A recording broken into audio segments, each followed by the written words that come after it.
Thank you very much, Nuala. And I suppose I have to say also that I wouldn't be a member of the European Parliament today if it hadn't been for Dún Laoghaire and her husband Barry. Because when Eamon Ryan was fishing for candidates, he threw his net down into the waters of Tramore. And I was a most reluctant candidate. I was so totally unsure about entering the world of politics. And it was Nuala and Barry who really took me under their wing and helped me to enter the pathway of politics. So I have to thank Nuala very much for that. So look, it's wonderful to see you all here. It's a beautiful evening. It's certainly not my first time being here. I suppose I feel, a bit of an old mariner. I have it in my bones. I was at sea for 10 years. So my home for many years was a series of ships around the oceans of the world. And I'm one of those ships, as Nuala said, was the Rainbow Warrior, and the Greenpeace, the organisation I worked with for 19 years, and 10 years at sea, really brought me on a journey and pathway into the realm of conservation, ocean conservation, marine conservation, and also into the education, I suppose. Really, I often say my university was the university of the world, sailing around the oceans. So, as I said, the reluctant politician, I entered politics in 2016 as a member of the Irish Senate. And it was clear to me, coming into politics, that the best thing I could do was use my experience, my life experience, having been at sea, having a huge love for the oceans, to use that in trying to create the legislation, the regulation, the guidelines that we could try to protect the oceans in a different way from the activist at sea with Greenpeace, but now as, I suppose, in a way the political activist in the Shannon. So look, now I'm a member of the European Parliament since 2019. I followed in the footsteps of Nuala, who had already done 2 terms as member of the European Parliament. And the constituency area is 2,000 kilometres if you follow the coastline, and in that is 12 counties. So I committed when I went into the Parliament to work and to speak as much as I possibly could about ocean protection and conservation. So when I got into the Parliament, one of the issues that we started to talk about was the deep sea habitats and the impact of trawling in these ecosystems and the importance of protecting them. So I noticed that there were kind of 2 contradictory facts when I went in, and one was that we are in a deep and deepening crisis in terms of ocean health and biodiversity loss. And the other is that we're seeing a devastating drop in wildlife populations in a short space of time, and certainly in my lifetime. So now we acknowledge that not even the deep seas are protected. So we have such a huge scope and job of work to do. So we are seeing that, with, as Nuala was saying, the ocean warming. So the ocean temperatures increasing, and as a result of that, we're seeing acidification, which is having a huge impact on marine ecosystems. And then we are also we're seeing still a continuing of the exploitation of oil and gas, the very ingredients that are accelerating climate change. So I suppose on one hand, I'm hopeful because we are seeing governments now starting to legislate to stop the exploitation of minerals and fossil fuels, and we are also seeing a change in how we produce energy in terms of renewable energy. So my hope is that, in the coming 10 years, so when I entered the Parliament, we said the United Nations were saying this is the decade of change, and I'm hoping that we can build momentum and work towards making this a decade of protection.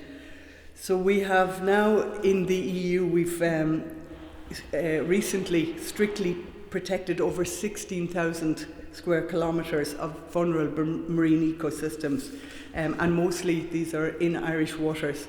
And then we're also seeing across Europe, so 27 member states and the waters around Europe, that we are pushing towards 30% marine protected areas by 2030. So when I went into the Parliament in 2019, I remember an old colleague of mine from Greenpeace coming to speak to me and to influence me. An easy influence coming from where I did. But anyway, he was saying, it's 30, 30, 30. 30% marine protected areas, 30% terrestrial areas to protect, and then sea and the terrestrial by 2030, so 30, 30, 30. So look, that legislation is in train now, which is good to know, but I suppose I've been around a long time and I recognise that you can't take your foot off the pedal because if we don't keep pressure on on governments and on local council, whoever, that things can start sliding backwards.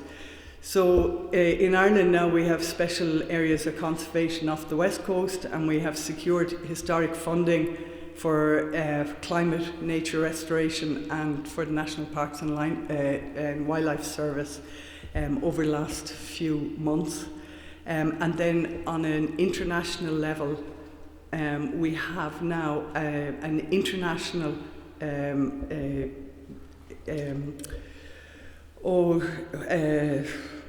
treaty called the BBNJ, the Borders Beyond Natural Jurisdiction, or what we call the High Seas Treaty. And this is a treaty that was negotiated and signed last year by many, many governments around the world, and that was to set a common governance that will, so it'll be an international treaty that will work for the governance of the high seas, and it'll cover about half of the Earth's sea surface. So it's a huge area. So that's a good commitment, and again, like I said, it's a recognition that the high seas also are areas that, if they're proper management systems and conservations, that they can be really important in terms of climate mitigation. And then we have, in Europe, we're looking at what tools we have available in terms of conservation. So we're continuously working and trying to develop opportunities and solutions in terms of the great challenges of today, which is climate change and biodiversity decline. But I just want to just reflect back over the last, say, 30, 40 years. I mean, in the time that I've been a member of Greenpeace and campaigning, I mean, we've seen also industrial fishing. We've seen a huge impact of industrial fishing across the globe. And as well, like I remember back in the 1980s when we started talking about the glaciers melting in places like Antarctica. So there was a glacier called Larsen B, and that was receding.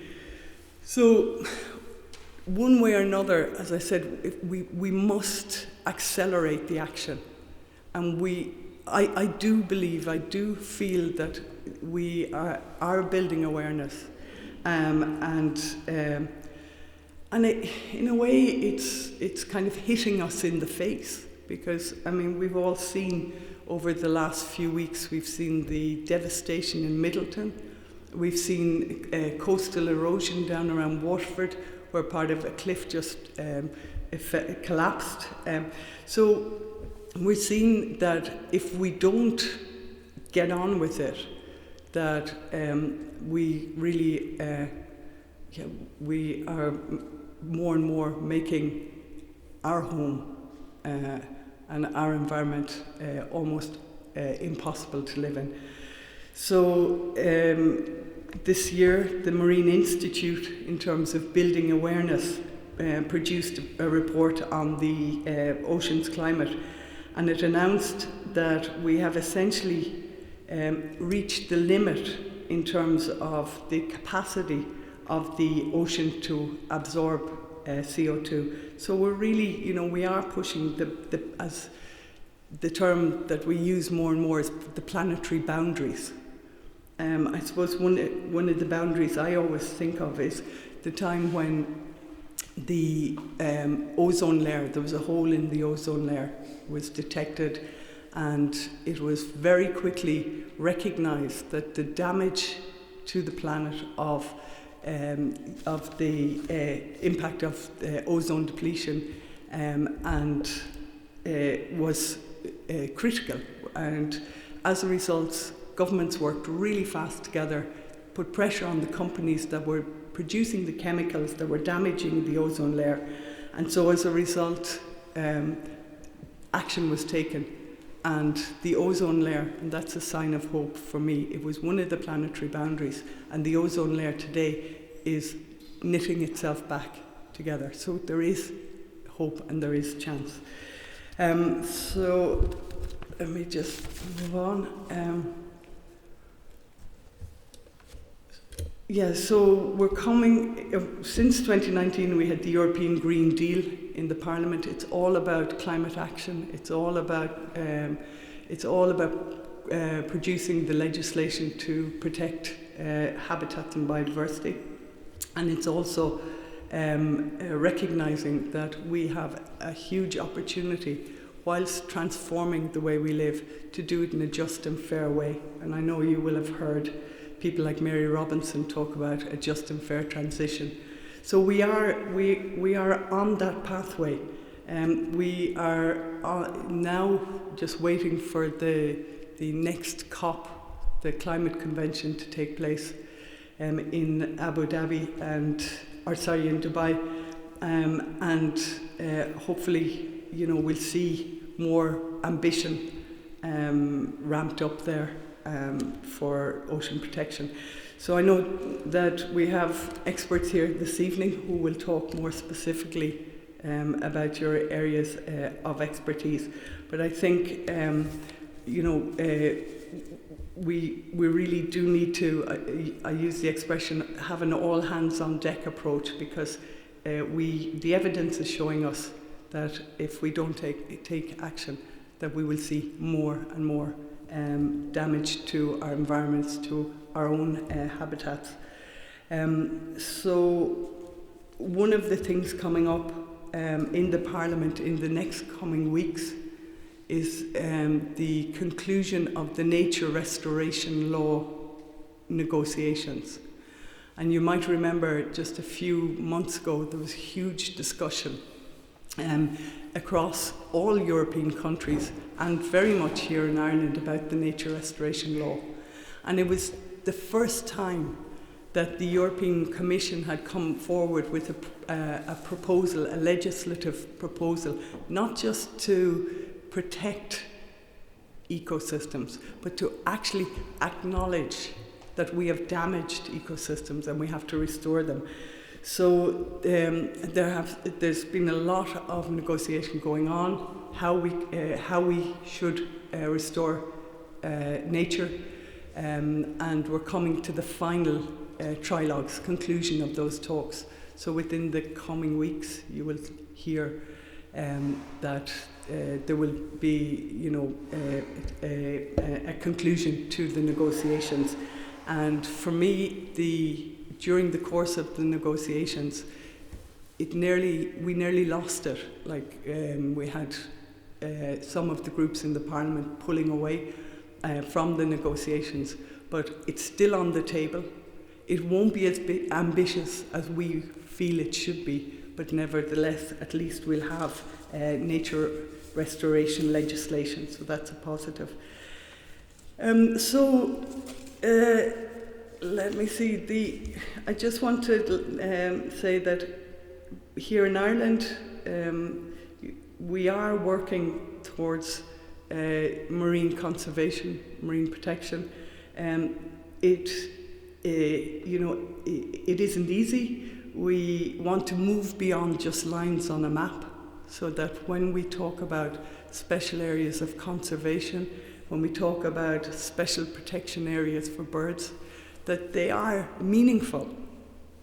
And that's been one of the problems in the past, that we have met our obligations to have special areas conservation and special protected areas for birds and different the natural heritage areas. But I think many of us today, people of my generation, will know that many of them it was just lines on a map. So we have to move away from lines on the maps, and we have to and make sure that all of this conservation efforts are meaningful and important. And I have to mention here, I know that I was asked to mention that, here in Ireland, we have an incredible maritime resource. Like, we have amazing kelp forests, we've seagrasses, Karen will speak about, we have such incredible biodiversity. All you have to do is take a bit of time and walk down to one of the rock pools at low tide close to here and look into them and see it. And I think it's when we take time to recognize our place in nature and recognize that we are part of nature. We are not, we do not have, we're not the ultimate creator or anything. We are simply a part of the natural ecosystems, and that we have to live together with nature, and nature will help us. And as we see the flooding and different events, extreme events from the extreme weather events, climate related, that we can work with nature, and nature will help us to ensure that we have better resilience, better protection. But in order to do that, we have to work together and ensure that we recognise where we are today, and that we have to now get on and accelerate the action to mitigate against climate change, adapt, and to protect biodiversity. And as I said, if we do that and we do it together, then we're doing it for everything, for all of us, and for the environment we live in. So thank you for listening.